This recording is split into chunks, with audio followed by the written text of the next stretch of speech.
Akhenaten, the pharaoh who brought about a religious revolution. Egypt has witnessed great personalities who marked history through conquests and incredible feats. Today, we will meet the one who lived in a very peculiar and atypical way. His government was defenestrated on more than one occasion, being branded many times as a religious fanatic who wasted one of the greatest economic and military moments that an empire of antiquity has seen. How could a young man try to carry out the first religious revolution in history? Let's find out. Early years. Akhenaten was born in 1372 BC to the relationship between Pharaoh Amenhotep III, also known as Amenhotep III, and Queen T.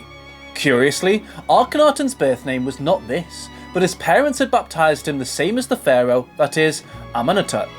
This name, like many of the time, was loaded with a deep religious meaning, since it literally meant Amen is satisfied. For reasons that we will see later, the young pharaoh changed his name soon after the beginning of his reign. Like other kings we have seen in history that, Akhenaten was not the successor to the original throne. This honour went to Thutmose, his older brother, who served as high priest in Par. This position was usually assigned to royal successors, so Akhenaten did not take that degree of religious commitment, which greatly influenced the decision he would make years later. Fortunately for Akhenaten, Thutmose died before he ascended the throne, so Akhenaten was first in the chain of succession and ascended the throne at a young age, in 1353 BC. Ascent to the throne. Akhenaten inherited a splendourous and prosperous kingdom, economically speaking, since it is believed that Egypt had never experienced, nor experienced again, an economic stability as great as the one that Amenhotep III managed to consolidate during his reign. This is because these monarchs were part of the legendary 18th Dynasty, which is remembered as the living image of the prosperous image we have of Egypt, because during this dynasty, the empire enjoyed an expansion that encompassed all aspects. Reign. It is for this reason that the young pharaoh was able to take advantage of the great moment that the empire was going through to carry out his political objectives. This is a point frequently debated among scholars, since while some argue that Akhenaten's ideas were excellent and could have been even better if the conditions were ideal, there are those who differ greatly from this, arguing that Akhenaten made too drastic, unpredictable and inefficient decisions, since the country was going through a great moment and it was not necessary to make such big changes.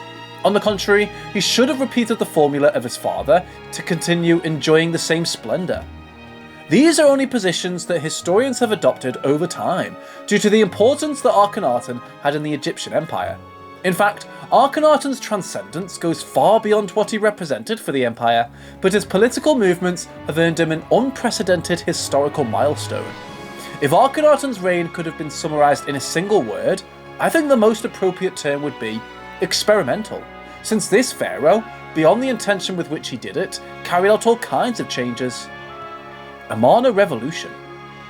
At the end of the 17th dynasty, Upper and Lower Egypt were unified again under the same crown due to the decisive victory they had against the Hyksos, a people who had established a slight dominion in Egypt.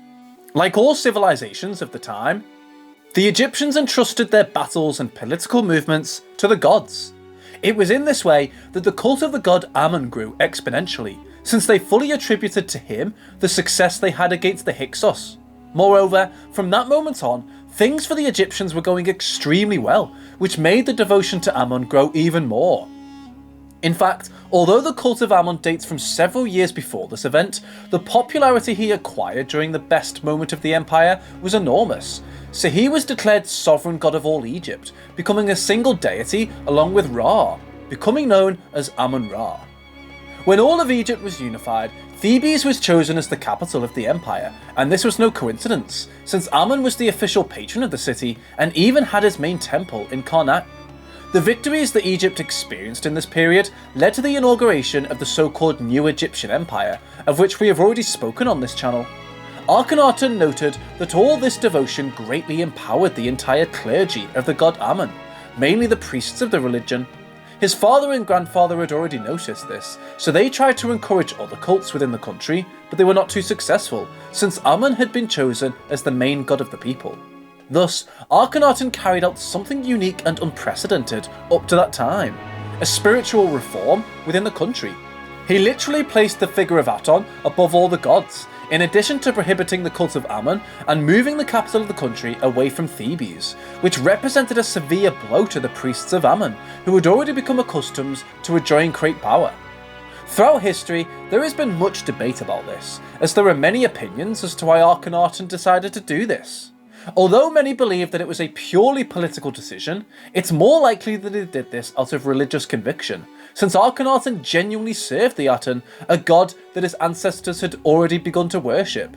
But none took it as far as Akhenaten, who transformed a country that had professed freedom of polytheistic worship for many years into a monotheistic empire that was forbidden to worship other gods. Transfer of the capital.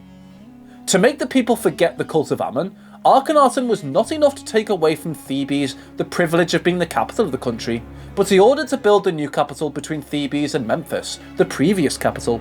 The name chosen for this new city that was erected in the desert was Akhenaten, whose meaning is the horizon of Aten. The perimeter of the city was delimited with 15 demarcation stelae, on which a legend was read declaring Aten as the god of Egypt and of that enclosure. The city was replete with large temples with gigantic courtyards, as worship was to be conducted in the open air. Interestingly, the construction was financed with the money obtained from the tribute paid by Thebes and Memphis. It is believed that the royal family moved to the new capital 4 years after it began to be built. Constructions. Throughout Akhenaten's reign, Egypt saw one of the most religious and devout pharaohs of his faith, which was reflected even in the constructions made throughout the empire.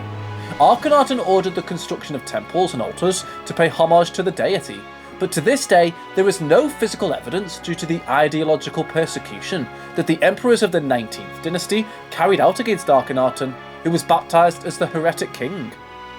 What stands out most about his construction facet is the implementation of new technologies that became standardized in Egyptian engineering with the passage of time. A clear example of this are the blocks that were found as filler material in the pylons of the temples of Ammon, that later kings erected in Karnak, where the cult of Ammon used to take place before Akhenaten moved to the capital. These blocks were limestone masonry blocks that served as bricks and were known as telata. Their main attraction was the ease with which workers could handle and transport each brick. At the time, this represented a great advance, which is why their successors continued to use this methodology. Final years. As mentioned above, Akhenaten's life was slightly censored by the next pharaohs, who tried to hide the life of the heretic king. For this reason, not much is known about the end of his reign, which is believed to have lasted 17 years. He died around 1336 BC, about 36 years of age. Although he was originally buried in the famous royal tomb of Amarna, his successors arranged to remove his body from that bed and took it to Thebes, where he was buried in the Valley of the Kings next to his mother. The desire to erase Akhenaten was so great that they even went so far as to destroy his sarcophagus. Akhenaten is definitely not the first pharaoh that would come to mind for an Egyptian history buff, as he did not lead long conquests or embellish the entire empire with beautiful constructions or architectural wonders. But it's impossible to deny that the particular way in which the young pharaoh held the reins of his empire was unprecedented and left an imprint on history. Don't close the video yet! Before you go, please subscribe and leave us a like if you like the content. It will help us to grow and continue making much more content. Now, without further ado, we say goodbye.